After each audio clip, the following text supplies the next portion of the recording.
দুরারোগ্য সেরিব্রাল পালসিতে ভুগছেন হাইলাকান্দির ইন্দ্রনীল দেব। তার শারীরিক অবস্থা এমন যে তার পক্ষে কিছুই করা অসম্ভব। অল্প সময়ের ব্যবধানে বাবা মাকে হারিয়ে তিনি এখন কাকা এবং পিসির আশ্রয়ে। কোনো সরকারি সুবিধা না পেয়ে তার পক্ষে বেঁচে থাকাই কঠিন হয়ে উঠেছে। স্থানীয় মডেল কলোনির প্রয়াত অভিজিৎ দেব ইন্দ্রনীলের বাবা। একসময় কলকাতার মোহনবাগান ক্লাবের হয়ে ফুটবল খেলারও ডাক পেয়েছিলেন। অভিজিৎ বাবু ছিলেন অসমের পূর্ত বিভাগের কর্মী। 2024-এর জুনে মৃত্যু হয় অভিজিৎ বাবু। 6 মাস পর মৃত্যু হয় তার স্ত্রীরও। এখন অসহায় দিন কাটছে অসুস্থ ইন্দ্রনীলের। হাইলাকান্দি থেকে অমিতাভ শর্মার এক প্রতিবেদন দেখুন। আমি এখন উপস্থিত রয়েছি হাইলাকান্দি শহরের ইন্দ্রনীল দেবের ঘরে। ইন্দ্রনীল দেব বয়স 47 বছরের এক যুবক। আমি প্রথমেই দেখানোর চেষ্টা করব। 47 বছরের এক যুবক একটি মারাত্মক রোগে, সেরিব্রাল পালসি নামের রোগে আক্রান্ত এবং ছোটোবেলা থেকেই আর কি বলতে গেলে 75% ডিজেবল।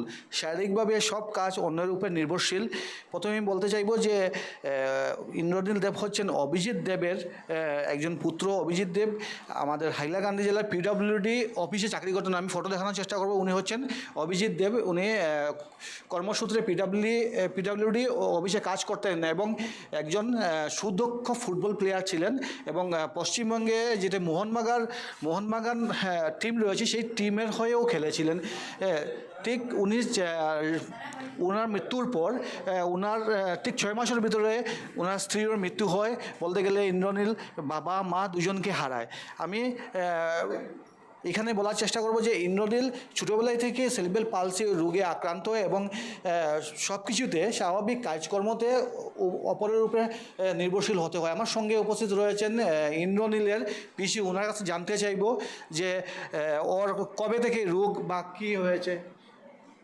ও যখন জন্ম হয় 1979-এ 15 মার্চ জন্ম হয়েছিল। তার 3.5 মাস পর যখন সে মুভমেন্ট করে না, তখন পাশ ঘুরে না আর কি, তখন আমার মা বললেন যে ডাক্তার দেখাও।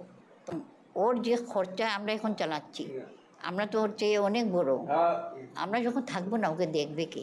তার জন্য সরকারের কাছে আবেদন, যেগুলো নিয়ম নীতি নতুন বেরিয়েছে সেগুলো এখানে অ্যাপ্লিকেবল করা হোক ইন্দ্রনীলের ব্যাপারে।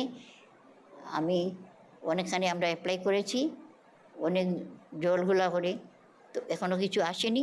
তাই আমি আমাদের মুখ্যমন্ত্রী মহোদয় শ্রীযুক্ত হিমন্ত বিশ্ব শর্মা মহোদয়ের প্রতি আবেদন রইল, তিনি নিউজটা লক্ষ্য করে আমাদের সহযোগিতার হাত বাড়ালে আমরা খুব খুশি হবে, যাতে ও ভবিষ্যতে বেঁচে থাকার যোগান পায়।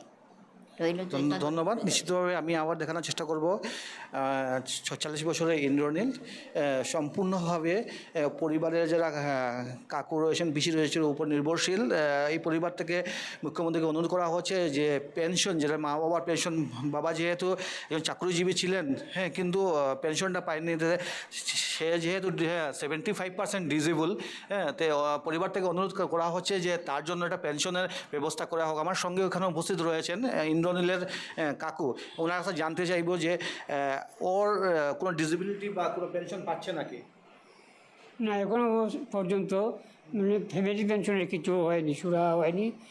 ওর বাবা তো মারা গেছেন জুন মাসের 2024-এ। 2024-এই ডিসেম্বর মাসে ওর মাও গত হয়েছেন। তার এই যে এই শর্ট পিরিয়ডের মধ্যে মার পেনশন রিলিজ হয়নি। এখন নেক্সট অফ কিন হিসাবে ও দাবিদার, কিন্তু এখনও সিস্টেম অনুযায়ী দাবিদার। কারণ এখন একটা সরকারের নিয়ম করেছে যে হ্যান্ডিক্যাপ হলে ছেলে হলেও পায়। সেই সুবাদে আমাদের মাননীয় মুখ্যমন্ত্রীর দৃষ্টি আকর্ষণ করতে চাইছি, ও যাতে একটা ফ্যামিলি পেনশন পায়। আমরা, ওর বাবা নেই, মা নেই, ভাই বোনও নেই, ওকে আমরা কতদিন এইভাবে দেখব? বা আমাদের অত সমস্যা, বিভিন্ন সমস্যা জড়িত সবাই চতুর্দিক দিয়ে। তার মধ্যে দেখুন, ও যে রোগটা, ওটা হচ্ছে cerebral palsy. A group of undeveloped portion of a person resulting from brain injury. Brain injury means ফোর্সিভ ডেলিভারিতে কী হয়, মাথাতে চোট পায়, সেটা থেকে হয়ে থাকে এইগুলা রোগ। এগুলো রোগ সাধারণত সুস্থ হবার নয়, তথাপি মানব যতদিন আছি আমরা চিকিৎসা করতেও চালিয়ে যাব, সুস্থতা করে যাব, ওর দেখাশোনা করে যেতে হবে, ওইটাই আমাদের ধর্ম। সেই ধর্ম পালন করে যাচ্ছি আমরা। কিন্তু এখন আমরা পুরোপুরি অসহায়। মাননীয় মুখ্যমন্ত্রীর দৃষ্টি আকর্ষণ করছি বারবার, উনি যাতে ওনার সাহায্যের হাতটা বাড়িয়ে দেন। এখন সমস্ত আসামে উনি উন্নয়নের জোয়ার বইয়ে দিয়েছেন, একটা নতুন আসাম করতে চলেছেন। আর আমাদের ইন্দ্রনীল যাতে জীবনের নতুন দিশা পায়। নিশ্চিতভাবে ধন্যবাদ। দেখা গেছে এই দিব্যাঙ্গ ইন্দ্রনীল রয়েছে, নিজের চিকিৎসাও রয়েছে, যেহেতু পরিবারের কোনো সদস্য নেই, শুধুমাত্র কাকা এবং পিসির উপরে নির্ভরশীল। পরিবারের সবাই মুখ্যমন্ত্রীর কাছে অনুরোধ করছেন যেন তার জন্য ফ্যামিলি পেনশনের ব্যবস্থা করা হোক এবং তার চিকিৎসা যেন সে নিজেই চালিয়ে যেতে পারে। আমি হাইলাকান্দি থেকে অমিতাভ শর্মা, NKTV বাংলা।